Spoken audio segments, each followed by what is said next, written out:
I know that some of you in this room don't write and some of you do. I just want to remind all of you that the first person who reads you is you. So if you're writing, remember, you are your first reader. I had a father who was crazy. Some of you have crazy fathers, and you may understand some of it, some of you don't. I worry sometimes, and I'm not going to run over, but you know, you worry sometimes.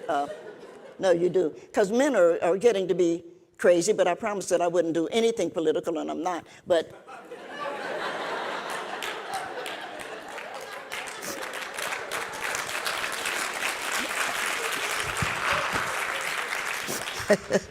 but Gus was, we call him Gus was crazy.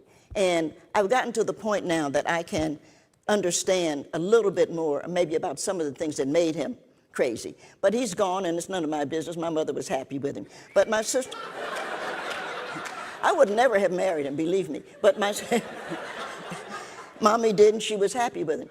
But my sister's name is Gary, and I'm the youngest. I'm the baby in the, well, no more. My aunt died on the 19th of March, and that made me the oldest person in the family. And that's so some of you have gone through that. I mean, all of a sudden, she died at 6:08 a.m., March 19th.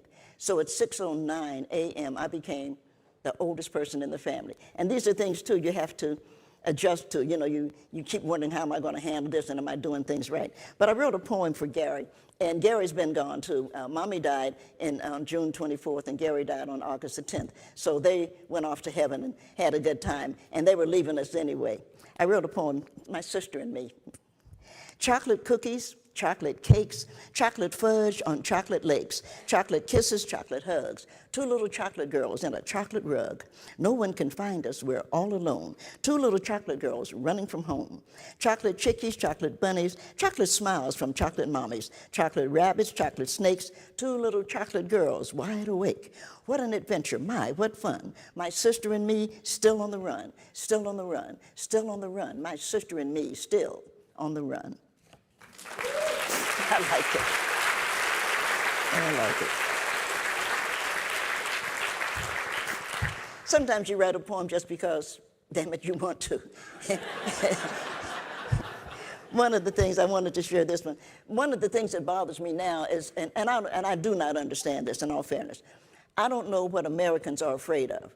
Everybody keeps running around saying things like, well, we want to be safe. From what?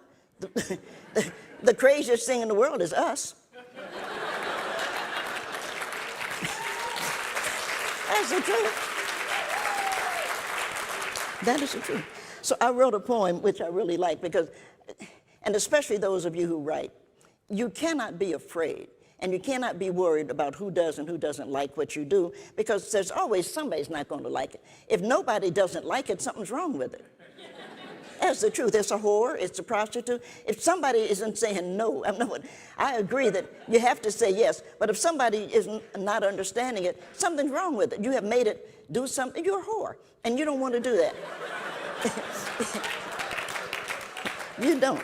I mean, think about Miles Davis. Think about Charlie Parker. Think about the people that everybody say, oh, I don't understand what they're doing. They were only a genius. If everybody understands you, you got to have an IQ of 3 or 4. That's the truth.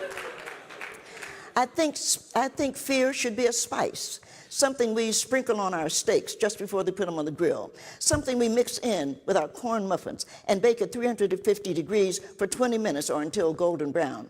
Maybe we take fear leaves, decorate them on our apple pie right out of the oven, not before, or the leaves will burn and not nearly look so pretty.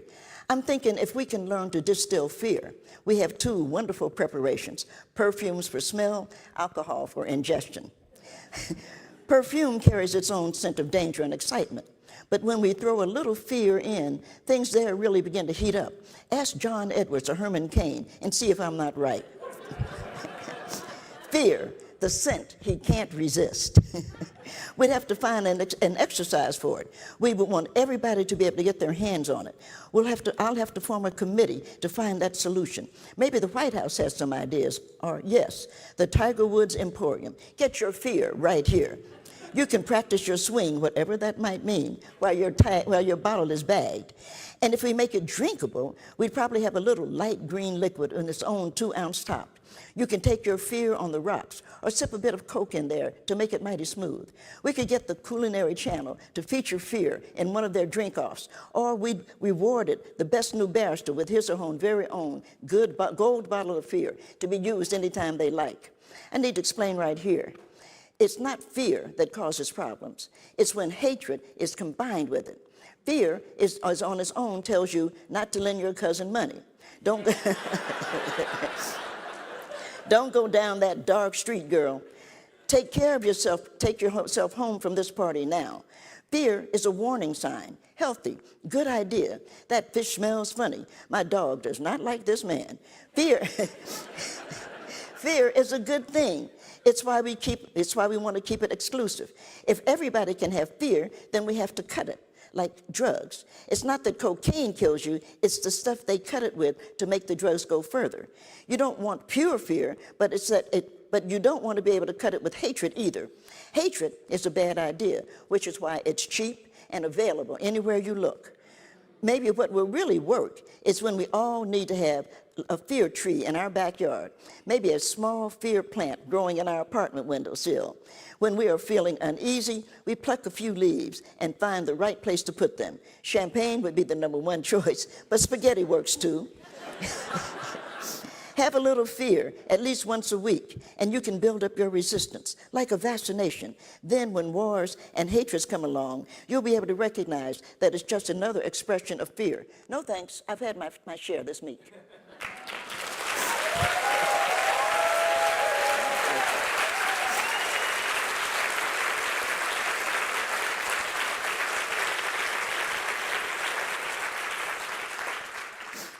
And speaking of careers, the poem that the poem that definitely made people pay attention somewhat, let me pick this up, to my career, and you can't really overthink that. I mean, here's kid, nobody really listens to me, really. I knew some of these people, but nobody listened. If they had listened to me, none of this shit would be happening. Nobody listened to me. But, you have to know where you are in all this. But I wrote a poem called Ego Tripping. And I really, thank you. I really loved it because my mother's a jazz fan. And I think I know probably most crooks. I know quite a few, and quite a few murderers. And, well, somebody got to know them. But that's true. But when I did my third book, it was called Black Judgment. And I went to see a man called Harold Logan. Most of you probably don't know Harold Logan, but you do know Capone. You do know the Godfather. You know all of that. Well, you didn't see the black people in that, but there were black people, and Harold Logan was one of them. And I went to see Mr. Logan because I wanted the club. I wanted the jazz club that he had. It's called Birdland. And so I thought, well, all he can say is no. So I went down to see him, and Mr. Logan, how are you? I'm NIKKI GIOVANNI. I write poetry. So, Logan is looking at me like, Ann. I said, I'd like to have your club, because in New York, the clubs are closed on Sunday. I said, I'd like to have Birdland on Sunday to have a poetry reading. And Logan is looking at me, and he says, and what do I get? I said, well, Mr. Logan, what do you need? Let's work this one out. And he said, bring me 100 people, and you can have it for free. 99 people, and you'll owe me $500. I said, it works for me, because, you wanted your mother to be proud of you, and I thought, hell, I can get anybody can get 100 people to do any damn thing. That's the truth. You stand on a corner, you can get 100 people to do something. I mean, and so I started doing that. And that Sunday that we're going to have a reading, that Sunday, Birdland is here, and the New York Times is there, for those of you who know New York. So the New York Times actually is looking down, and what they started to see about 3 o'clock is people coming, and people coming, and people coming. And it was a mixed group, but it's mostly a lot of black people. So what they were concerned about, speaking of fear, is what are all of these black people, and I'm sure they had another word for that, doing there? What are they doing? And so they sent a reporter down, and the reporter said to the people, because we're turning the corner, what are you doing there? And the people said, Black Judgment is coming.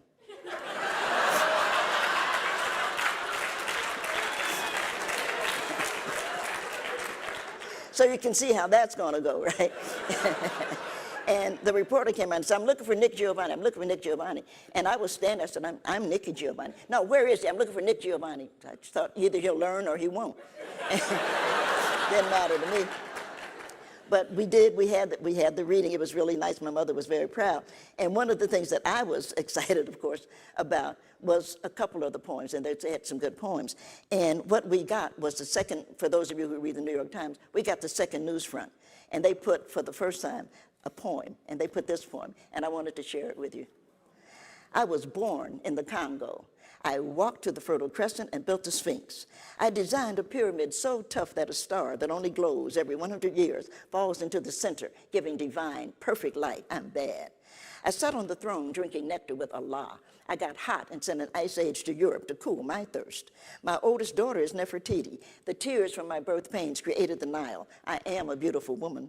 I gazed on the forest and burned out the Sahara Desert. With a packet of goat's meat and a change of clothes, I crossed it in 2 hours. I'm a gazelle, so swift, you can't catch me.